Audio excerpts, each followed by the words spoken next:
आपका स्वागत है आपके अपने YouTube चैनल महाअध्ययन में। वीडियो को लाइक करें और अगर आपने अभी तक चैनल को सब्सक्राइब नहीं किया है तो सब्सक्राइब कर दें। आज हम करने जा रहे हैं हमारी 6th स्टैंडर्ड की मैथमेटिक्स की वर्कशीट जिसका नंबर है 16 और आज हमारी डेट है 19 नवंबर। हम फ्रैक्शन के बारे में बहुत सारी बातें जान चुके हैं। आज हम कुछ और ख़ास बातें जानेंगे। हम जानेंगे कि किस तरह की फ्रैक्शंस को इक्विवेलेंट कहा जाता है, किसे लाइक फ्रैक्शन कहा जाता है और किसे अनलाइक फ्रैक्शन हम कहते हैं। तो अब हम सबसे पहले यहाँ पर जो फिगर दिए गए हैं उन्हें देखते हैं। अगर हम इन फिगर्स को देखते हैं तो आपको दिखाई दे रहा है कि साइज़ में ये एक बराबर हैं। इन तीनों के साइज़ एक बराबर हैं, एक जैसे साइज़ हैं, यानी कि साइज़ में इक्वल हैं, लेकिन इनका डिवीज़न अलग अलग तरीके से किया गया है।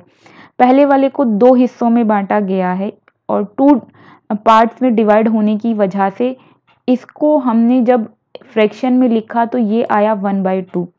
नेक्स्ट जो है साइज़ में सेम है लेकिन इसका डिवीज़न 4 पार्ट्स में किया गया है, इसीलिए इसका फ्रैक्शन बनता है 2/4। और थर्ड का डिवीज़न 6 पार्ट में किया गया है जिसका फ्रैक्शन बनता है 3/6। इस तरीके से हम देखते हैं कि तीनों इक्वल हैं लेकिन दिखाई अलग अलग दे रहे हैं। तो ऐसी फ्रैक्शन जो इक्वल होती हैं दिखती अलग अलग है लेकिन इनकी वैल्यू इक्वल होती है, इन्हें ही कहते हैं इक्विवेलेंट फ्रैक्शन। अब ये यहाँ पर हमें यही समझाने की इन्होंने कोशिश की है। अब हम कुछ और चीज़ें करके देख लेते हैं, ध्यान से समझने की कोशिश करेंगे। अगर हम यहाँ पर ये 1/2 है, इसके न्यूमरेटर को और डिनोमिनेटर हम दोनों को अगर 2 से मल्टीप्लाई कर लें तो देखिए 2 1 जा 2, यहाँ पर 2 है।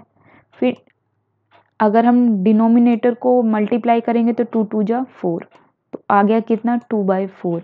बिल्कुल इसी तरीके से अगर हम इसे 3/3 से मल्टीप्लाई कर ले, मतलब न्यूमरेटर और डिनोमिनेटर दोनों को सेम नंबर से मल्टीप्लाई करते हैं, सेम नंबर से ही मल्टीप्लाई करना होता है। तो ऊपर देखिए ये आ गया 3/3, 3 1 जा 3 और नीचे 3 2 जा 6 ये आ गया।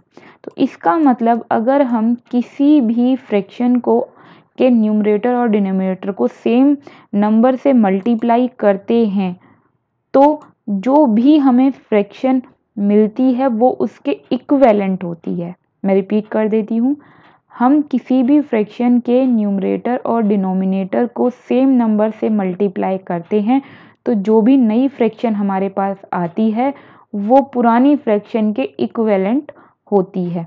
और सिर्फ मल्टीप्लाई करने पर ही नहीं, डिवीज़न करने पर भी। जैसे मान के चलो हमारे पास 3/6 है, इसको हम डिवीज़न कर दें दोनों तरफ, न्यूमरेटर और डिनोमिनेटर दोनों को अगर हम 2 से डिवीज़न कर दें, तो अगर हम इसे 2 से डिवीज़न कर दें तो आप देखोगे 3 से डिवीज़न करते हैं, 2 से डिवीज़न करने में पॉइंट में आएगा और फिर आपको थोड़ा क्लियर नहीं होगा। इसे हम डिवाइड कर देते हैं 3 से। अगर हम इसे 3 से डिवाइड करते हैं, डिवाइड करने के लिए निशान लगा दिया है मल्टीप्लाई का, डिवीज़न किया हमने, इसे डिवीज़न करके हम इसे 3/3 से डिवीज़न कर देते हैं। दोनों साइड जो है सेम नंबर से ही डिवाइड करना है। तो जब हम इसे डिवाइड करेंगे तो 3 1 जा 3 कितना आया 1, और जब 6 को 3 से डिवाइड करेंगे तो 3 2 जा 6 कितना आया 1/2।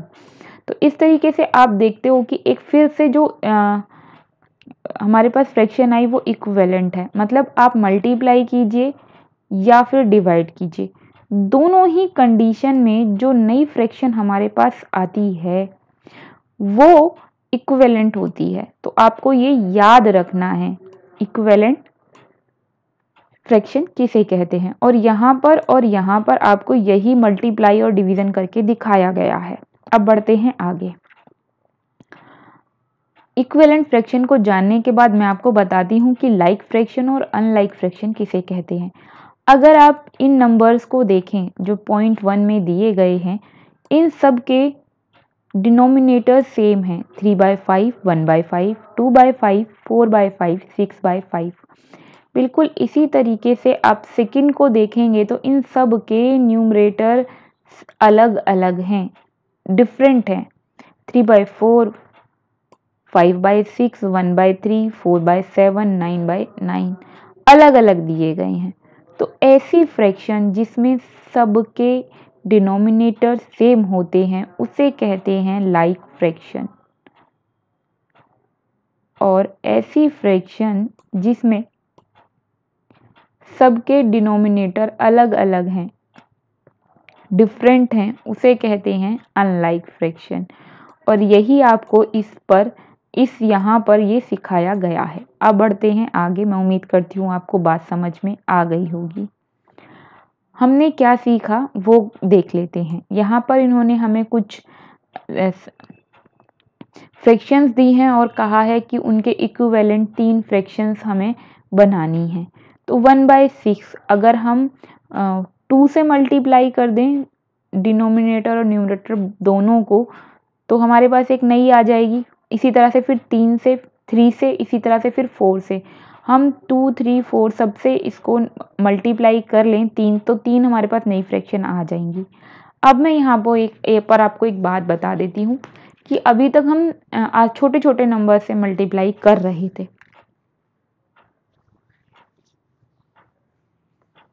लेकिन अगर हम इन्हें किसी बड़े नंबर से मल्टीप्लाई करते हैं या बिना सीक्वेंस के मल्टीप्लाई कर देते हैं, हमने 2 से किया, 2 के बाद सीक्वेंस में 3, सीक्वेंस में 4, अगर हम 2 से 6 से 8 से 10 से किसी और से भी अगर मल्टीप्लाई करेंगे, लेकिन कंडीशन ये है कि आपको बोथ साइड मतलब न्यूमरेटर और डिनोमिनेटर दोनों को सेम नंबर से मल्टीप्लाई करना है या डिवीजन करना है। तो डिवीजन करने के लिए यहाँ पर थोड़ी सा समस्या ज़्यादा होगी आपको, तो मल्टीप्लाई कर लेना ज़्यादा इजी रहेगा।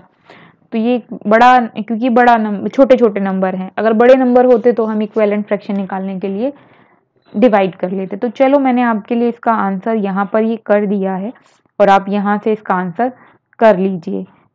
उसके बाद मैं एक समझा देती हूँ आपको। 1/6 को 2/2 से मल्टीप्लाई किया, न्यूमरेटर डिनोमिनेटर दोनों को सेम नंबर से मल्टीप्लाई किया तो आया 6/12। फिर इसी तरह से 3 से और इसी तरह से फिर 4 से किया और ये आ गए आंसर।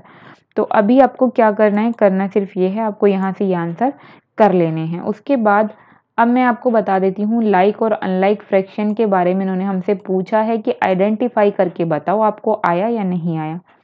तो इसमें हमें लाइक फ्रैक्शन निकालनी है, तो उनके डिनोमिनेटर जो है वो सेम होंगे। तो ये 7 7 और ये भी 7 और ये भी 7, तो हम इन्हें कर लेंगे अलग। और जो बच गए 2/5, 3/8 और 4/9 इन्हें लिख लेंगे अलग अनलाइक फ्रैक्शन के नाम से। तो ये रहा आपका आंसर। मैंने आपके लिए ये आंसर यहाँ पर लिख दिया है, ये भी और बी भी। आप यहाँ से इस आंसर को कर लीजिए। मेरे प्यारे विद्यार्थियों, माय डियर स्टूडेंट्स, अगर आपको लगता है कि इन वीडियोस से आपको कुछ भी नया और अच्छा सीखने के लिए मिल पाता है और आप चाहते हैं कि ये वीडियोस आपको इसी तरह से मिलती रहें, तो ये चैनल चलता रहे, इसके लिए ज़रूरी है कि आप इसे सब्सक्राइब कर दें। आपकी वीडियो के नीचे रेड कलर का निशान है जिस पर लिखा है सब्सक्राइब, क्लिक करते ही उसका कलर चेंज हो जाएगा और चैनल हो जाएगा सब्सक्राइब। फिर मिलते हैं ऐसी ही अच्छी सी प्यारी सी वीडियोस के साथ। तब तक के लिए स्वस्थ रहें, खुश रहें। नमस्कार।